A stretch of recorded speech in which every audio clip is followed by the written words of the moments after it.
Hi, I'm Stuart Dorman. I'm owner winemaker of Adrian Fogg Winery. I thought I should inform you of the proper way of tasting wine. I've often been to parties and been dismayed by what I see in a guest. Stemware is something you'll hear often about in tasting wine.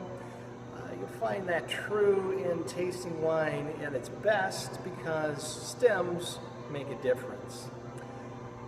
I've already pre-poured a glass of my beautiful Pinot Noir, and we're going to taste it, and you're going to follow along and hopefully learn something. You'll notice that I've poured only a third or a quarter of the glass full. I'm not just being cheap, I'm being prudent. But it's also the best way to taste wine, because what we do often is we swirl it. Now you'll also have noticed, you paying attention at all, that I'm hanging on to the stem. I also can choose to hang on to the foot of the wine, which I find a delightful term for a glass. This foot allows you to place the glass on a flat surface without it tipping over. The stem is actually the handle, and that's what you'll see me using and swirling. What you don't see is me using the bowl to hang on to the glass. The bowl is where the wine is, and it's also been stored and poured at a certain temperature. Wine rarely tastes better when it's warm. The other thing is now I've got my fingerprints all over the glass, and God forbid I was at a barbecue. Now I have a filthy glass with barbecue sauce all over the bowl. But if hanging onto the stem, that usually keeps things pretty clean. Swirling should only be done a little.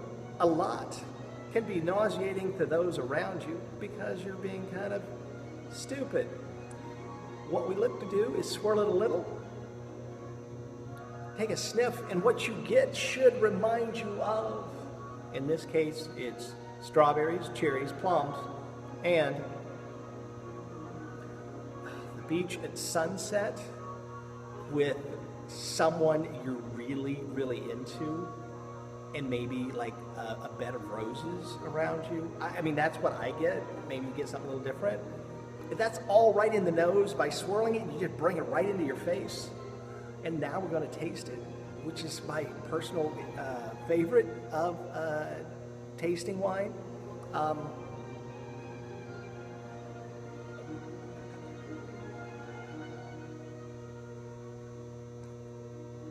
Oh, that is some really well-made Pinot. You can tell it because it hits your mouth and it fills it with flavor that is enjoyable.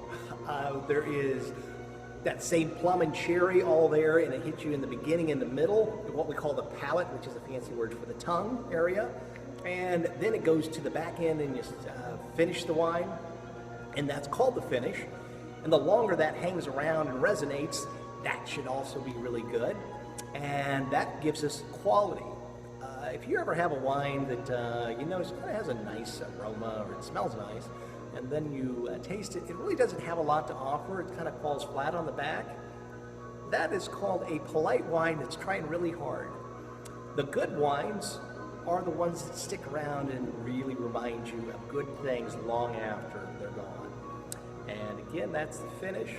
So you put all those things together and you decide if you like it or not. And I don't know about you, but it usually takes about 10 to 15 seconds, and that is tasting. So the things we might want to take away from this delightful, informative video: stemware helps in tasting wine. If you want to drink wine, put it in whatever you want. But if you want to taste it, enjoy it, stems help. Hang on to it by the stem or foot, and pour it at usually a cool temperature, and you put together the way it smells and tastes, and it should be really good. The beach that I was at just earlier, I'm going to return to right now again and again until the bottle's empty. So thank you again. This has been Stuart Dorman, owner, winemaker of Adrian Fogg Winery. We've talked about tasting wine.